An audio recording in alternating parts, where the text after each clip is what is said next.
Introduction. The cardiac valves are responsible for ensuring unidirectional blood flow through the heart. Valvular heart disease occurs when heart valves fail to open and or close properly. Valvular heart disease is categorized under structural heart disease. It is associated with malfunctioning of single or more heart valves. Untreated severe valve disease may lead to an enlarged heart or heart failure. Anatomy of the heart valves. So these are the 4 valves that lie within the heart. So if this is a heart, I'm going to take a section through here and we're going to view the heart from this angle. This way we should be able to see all the 4 valves of the heart. So let me just draw this up quickly. Now just note that the left is on the right and the right is on the left.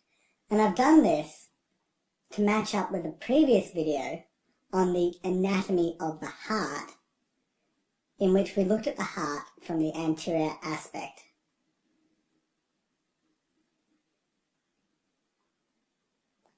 So here's our first valve here. And this is a mitral valve. It's also known as the bicuspid valve because it has 2 cusps. It lies between the left atrium and the left ventricle. And so here we're actually looking into the left atrium.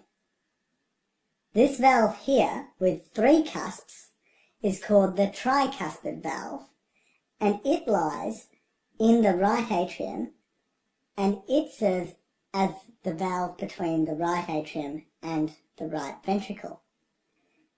Now down here we have the pulmonary valve, and it lies between the right ventricle and the pulmonary trunk.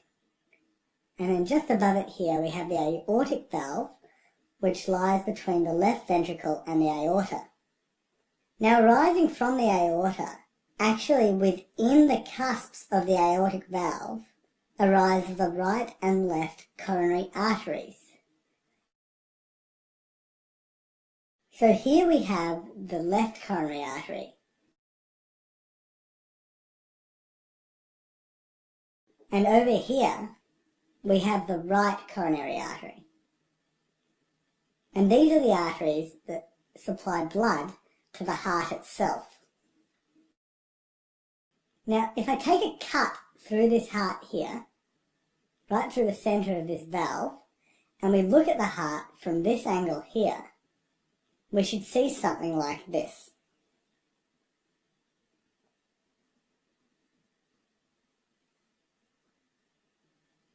So here is the tricuspid valve.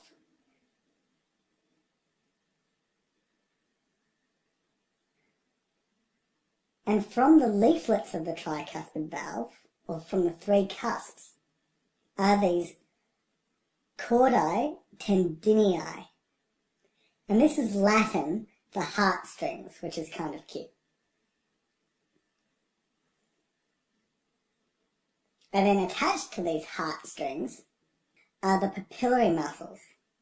Now when the heart contracts, these papillary muscles keep the tension on the chordae tendineae and prevent the valves from prolapsing into the atria, and in this way they prevent regurgitation. If for any reason there is a rupture of these chordae tendineae or the papillary muscles, then regurgitation will occur. And of course this is just the ventricle wall here. And that's an overview of the anatomy of the heart valves. Now definition of valvular heart disease. Valvular heart disease is defined as an acute or congenital disorder of cardiac valve characterized by stenosis or regurgitation of blood. It means valvular heart disease, it is an acute or congenital disorder. Acute or congenital means which is present from birth, or you can say it is present when the baby is inside the mother's womb. So as this disorder is present since birth, so it is called as acute or congenital disorder and it is a disorder of cardiac valve, and it is characterized by stenosis. Stenosis means obstruction or regurgitation, means backflow of blood. Stenosis means obstruction and regurgitation means backflow of blood, and this disorder is characterized by obstruction or backflow of blood, which is also known as stenosis. Stenosis is obstruction and regurgitation is backflow of blood. The types of valvular heart disease: mitral stenosis, mitral regurgitation, mitral prolapse, aortic stenosis, aortic regurgitation, tricuspid stenosis, tricuspid regurgitation, pulmonary stenosis, pulmonary regurgitation. Stenosis means valve does not open all the way, not enough blood supply through this. And regurgitation means valve does not close all the way, so blood leaks backward. The mitral valve stenosis impedes the blood flow from the left atrium to the left ventricle during left ventricle's diastole. Therefore, ventricle's problem with blood flow to the mitral valve affect the left ventricular output and hence activity intolerance. It is the most common valvular disorder in rheumatic fever. Number 2, mitral valve regurgitation. Mitral valve regurgitation and insufficiency occurs when the mitral valve fails to completely close during ventricular systole, allowing the blood to flow backward into the left atrium. Number 3, mitral valve prolapse. Mitral valve prolapse is an abnormality of the mitral valve leaflets and the pupillary muscles that allows the leaflets to prolapse or buckle back into leaflets into the left atrium during ventricular systole. It affects both gender equally. It is also known as Barlow syndrome and as a floppy or billowing mitral valve. Number 4, aortic valve stenosis. Aortic valve stenosis occurs when the aortic valve becomes stiff, fused or calcified and impede blood flow to the left ventricle into the aorta during ventricular systole. Aortic stenosis causes obstruction of flow from the left ventricle to the aorta during systole. Number 6, aortic valve regurgitation. Aortic valve regurgitation occurs when incompetent aortic valve allows blood flow backward from the aorta into the left ventricle during diastole. It may be a result of primary disease of the aortic valve leaflets, the aortic root or both. The tricuspid valve stenosis. Tricuspid valve stenosis is a restriction of the tricuspid valve orifice that impedes blood flow from the right atrium and atrium to right ventricle during right ventricular diastole. Tricuspid valve regurgitation. It involves an incompetent tricuspid valve that allows blood to flow backward the right ventricle to right atrium during ventricular systole. And the pulmonic valve stenosis. It restriction of the pulmonic valve orifice impeding blood flow out of the right ventricle into the pulmonic vasculature during systole. Pulmonic regurgitation. It involves an incompetent pulmonic valve that allows blood to flow backward into the right ventricle during diastole. The causes of valvular heart disease. First one is birth defect. It may be born with valves that are a defined shape or size to healthy valves. The infection. Infections such as from endocarditis or rheumatic fever can affect your valves. Aging. As calcium deposits may cause the valves to become stiff and thicken. And the heart attack. The heart valves may become damaged from a previous heart attack. Last one is heart failure. This condition may enlarge the heart, which impacts the way the valve function. Now, pathophysiology of valvular heart disease. So here in pathophysiology, due to etiological factor, or we can say due to rheumatic endocarditis along with other causes, it will lead to the scarring of the valve leaflets and cord tendon. And after the scarring of the valve leaflets, contracture will develop with the adhesions between two leaflets. Then it will lead to the final shape of the valve because of the thickening and sorting of the structure. So, scarring after all those causes, scarring of the valve will occur, and after the scarring, their contraction will develop with adhesions between the two leaflets. Then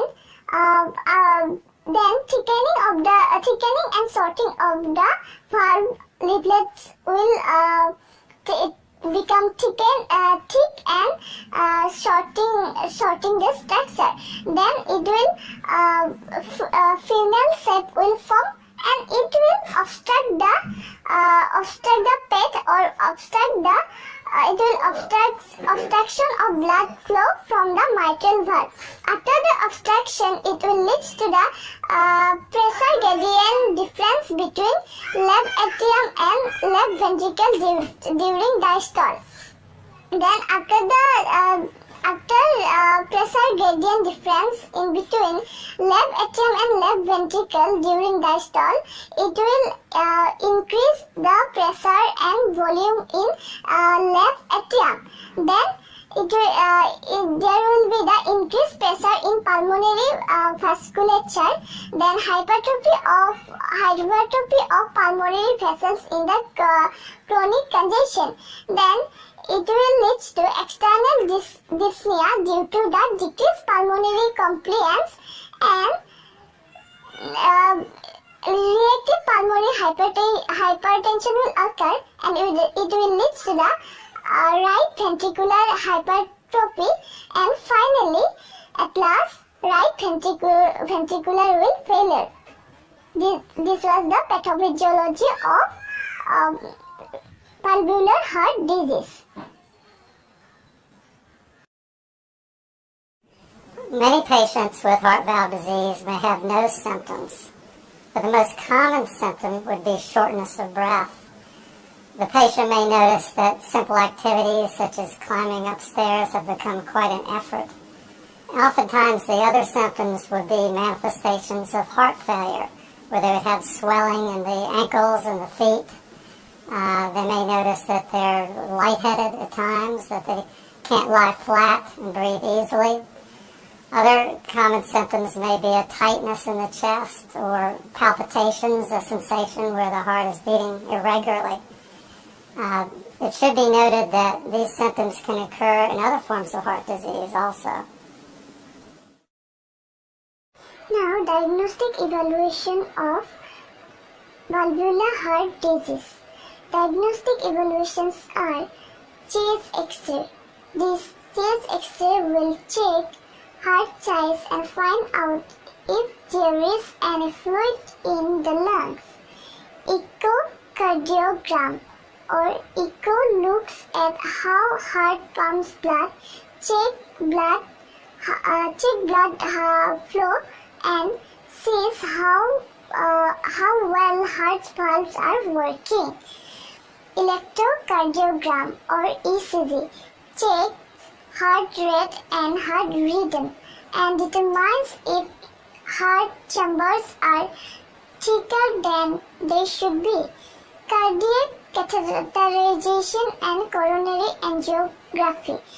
These tests measure the pressure in the heart chamber, their size and functions, and flow through the arteries that supply the heart muscles. Cardiac MRI. An MRI can identify the structure and function of heart and valves and any damage to heart. Exercise stress test. This type of test reveals how well your heart works when we exercise. Management of valvular heart disease. So in management, first one is collaborative care. So in collaborative care, non-surgical management are prophylactic antibiotic therapy in case of rheumatic heart disease and infective endocarditis. Second one is adequate rest. To reduce the fatigue and dyspnea, adequate rest is important. Then sodium restricted diet and diuretics. It is to relieve pulmonary congestion. Fourth one is digitalis. It is used to improve cardiac contraction and to control heart rate in the event of atrial fibrillation. Fifth one is medications to treat or control. It is vasodilators. It is nitrates and ACE inhibitors. Positive intropes, example, digoxin, diuretics, beta-adrenergic blockers. Sixth one is anticoagulant therapy. To produce and treat systemic or pulmonary emboli, it is used prophylactically in patients with atrial fibrillation. Seventh one is atrial dysrhythmias. Are common and treated with calcium channel blockers, beta-adrenergic blockers, electrical cardioversions. These are all about non-surgical or non-surgical collaborative care. Surgical management of valvular heart disease. First one is valve repair, commissurotomy or valvulotomy. It's a procedure of choice for patients with pure mitral stenosis. Thrombus is removed from the atrium and makes a commissure incision. Next, the fused chords are separated by splitting the papillary muscles and debraiding the calcified valve. An open surgical valvuloplasty. It involves repair of the valve by suturing the torn leaflets, choroid tendon or papillary muscles. It is primarily used to treat mitral or tricuspid regurgitation. It involves a mini sternotomy or parasternal approach. Results compared with those of the other procedure. Shorter lengths of stay, fewer blood transfusion, less pain and lower risk of sternal infection and post-operative atrial fibrillation have been reported. And annuloplasty. For patients with mitral or tricuspid regurgitation, further valve repair or reconstruction using annuloplasty is an option. Annuloplasty involves reconstruction of the annuls with or without the aid of prosthetic rings. For example, carpenter ring. Number 2 is valve replacement. Valve replacement may be required for mitral, aortic, tricuspid and occasionally pulmonary valve disease.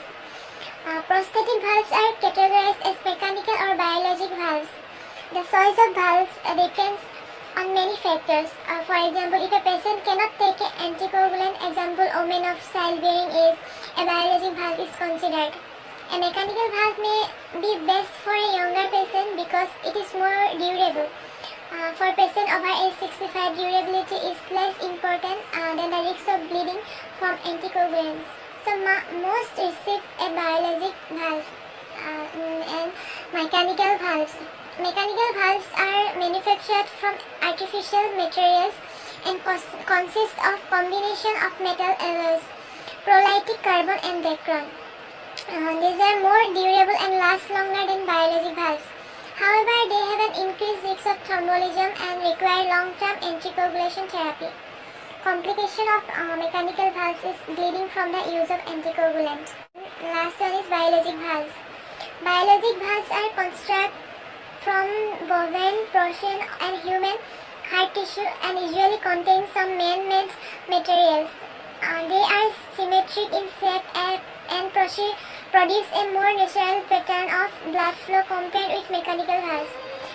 They do not require anticoagulation therapy because of their low thrombogenicity.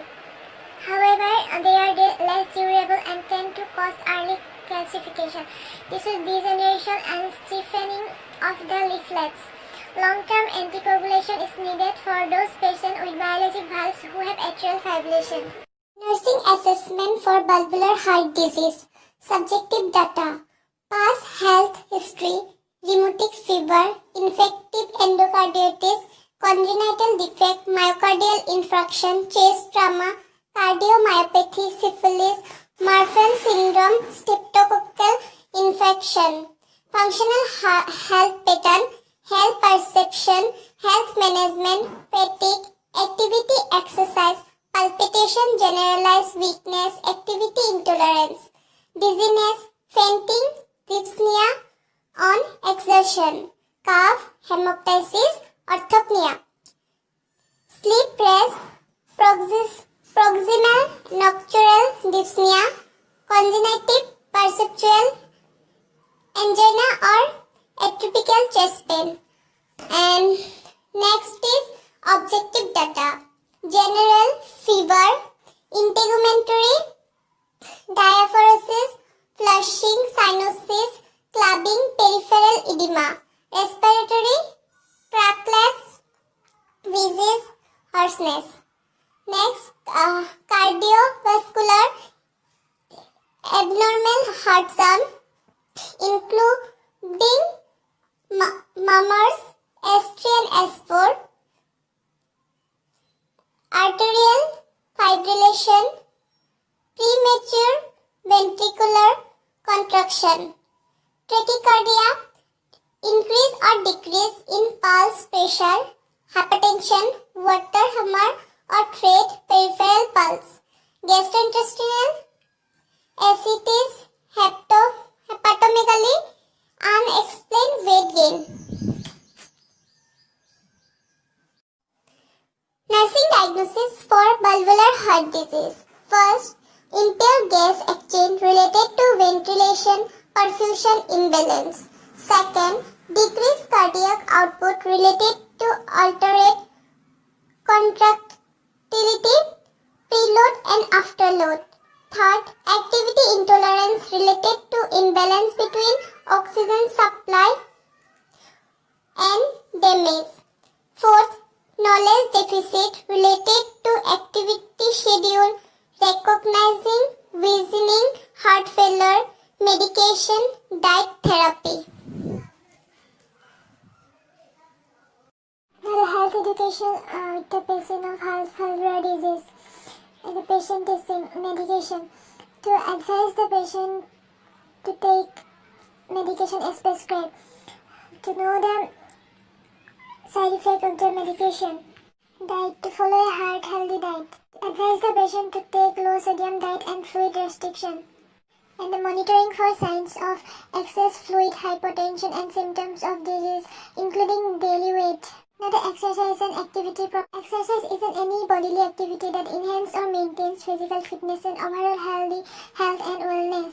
To advise the patient to maintain body weight through exercise, for example walking, and to avoid smoke and alcohol. The mental health is also important as well as physical health too. So advise the patient to maintain stress, anxiety. Should advise the patient to maintain personal hygiene to prevent any kind of infection.